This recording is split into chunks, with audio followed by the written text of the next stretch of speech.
Antes de começar o conteúdo novo, eu gostaria de fazer uma revisão rápida daquilo que nós vimos no módulo anterior e que será continuado aqui.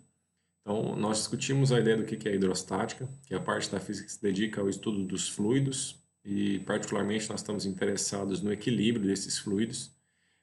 Discutimos o que é um fluido, né, um sistema físico que tem forma variável, né, e nós podemos tratar aí dessa forma os gases e os líquidos, e vamos nos concentrar nesse curso no caso dos líquidos, mas a análise discutida aqui também vale para sistemas gasosos. Vimos também que quando tratamos esse tipo de sistema, nós precisamos fazer uma adaptação a respeito de quais propriedades, qual grandeza nós vamos utilizar para descrever sistemas. Então, no caso de fluidos, torna-se conveniente para nós descrever o sistema em termos de densidade, volume e pressão. E com relação a essa última grandeza, ela é particularmente importante para nós e precisa ser entendida com clareza. Eu preciso relembrar com você então o que é a pressão. A pressão ela é uma relação entre força e área, uma relação entre a força que você aplica numa determinada superfície e como que essa força se distribui ao longo dela. Então, a nossa revisão, ela basicamente consiste em nós lembrarmos que pressão é a razão entre a força aplicada sobre uma superfície, né? É a razão entre a força e a área sobre a qual essa superfície é uma razão entre a força e a área sobre a qual essa força é aplicada.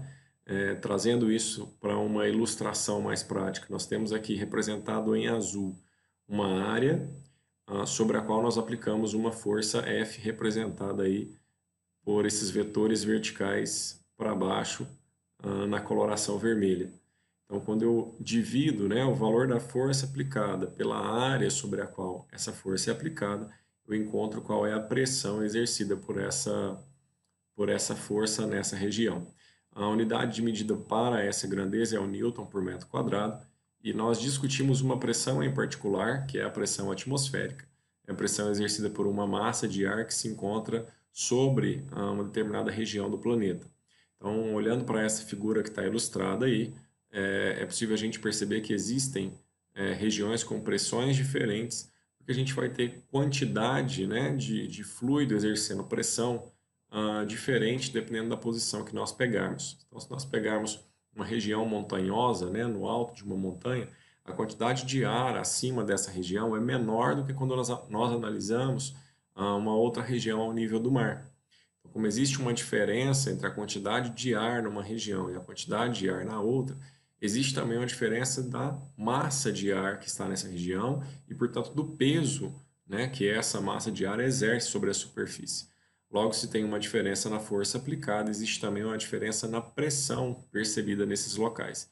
Ou seja, a pressão em um ponto mais alto, ela é menor do que a pressão exercida em um ponto mais baixo. Então, ao nível do mar, percebemos uma pressão maior e no alto de uma montanha, uma pressão menor. Essa pressão exercida ao nível do mar é o que nós chamamos de pressão atmosférica e representamos como 1 atm comumente. Né? Em unidades do sistema internacional, esse valor é da ordem de 10 elevado à quinta newtons por metro quadrado. E como é que nós calculamos essa pressão? Uma das formas da gente calcular essa pressão, e nós vimos no módulo anterior, é a gente multiplicando a densidade pela aceleração gravitacional pela altura da coluna de fluido que nós temos no estudo, no caso em estudo. Então, feita essa rápida revisão daquilo que nós discutimos, eu gostaria de introduzir para vocês agora o nosso primeiro tema desse módulo, que é o Teorema de Estevan, ou Teorema de Stevens. Esse teorema fala a respeito da diferença de pressão entre dois pontos. Então, quando nós imaginamos um fluido em equilíbrio, por exemplo, um pouco de água colocada dentro de um copo ou dentro de uma vasilha, existe uma diferença de pressão entre a pressão exercida em um ponto A e um ponto B, desde que haja uma diferença de altura entre esses dois pontos. Então, basicamente, o que esse teorema diz é que a diferença de pressão entre dois pontos em um fluido em equilíbrio é igual ao produto da densidade do fluido pela aceleração gravitacional, pela diferença de profundidade, né? A diferença de altura que existe entre esses dois pontos. Então, de forma matemática, A ΔP, que seria uma diferença de pressão, né? A pressão em um ponto menos a pressão no outro, ela é a densidade vezes a gravidade vezes um ΔH, que é exatamente a diferença de altura entre esses dois pontos.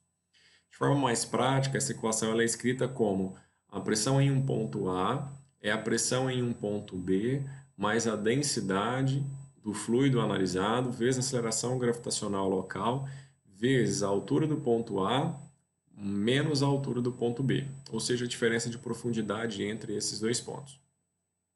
Isso quer dizer então que para um ponto mais abaixo, né, a pressão vai ser a pressão que eu tenho num ponto mais acima, mais a pressão exercida pela coluna de líquido que existe entre esses dois pontos.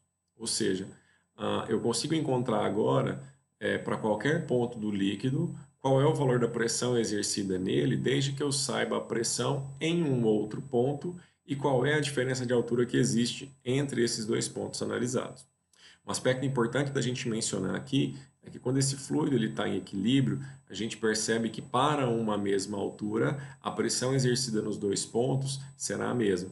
Então, se as duas alturas forem iguais, né, os dois tiverem a mesma profundidade em relação à superfície do líquido, a pressão exercida nos dois pontos será a mesma. Isso porque a altura do ponto A menos a altura do ponto B vai dar zero, logo eu não tenho um incremento na pressão, portanto a pressão no ponto A é exatamente igual à pressão no ponto B. Uma aplicação que nós podemos fazer desse teorema está nesse exercício que eu coloquei para vocês, que diz o seguinte: durante suas férias no litoral brasileiro, o estudante desenvolve uma atividade de mergulho submarino, encontrando-se a 8 metros de profundidade para o estudo da fauna marinha. Nessas condições, adotando 1 atm, que é a pressão atmosférica, como 101.325 newtons por metro quadrado, e a aceleração gravitacional de 10 metros por segundo ao quadrado, e a densidade da água do mar, D igual a 1.030 kg por metro cúbico, determine a pressão exercida sobre o estudante. Então, o que a gente sabe do teorema de Stevens é que a pressão no ponto A é a pressão no ponto B, mais a densidade vezes a gravidade, vezes a altura do ponto A menos a altura do ponto B. Então, eu ilustrei aí em azul a água, né, que está sobre o estudante. O ponto B seria quando ele está na superfície, né, antes de fazer o mergulho, onde a pressão é de 1 atm. O ponto A é o ponto onde ele está mergulhando atualmente, né, a 8 metros de profundidade.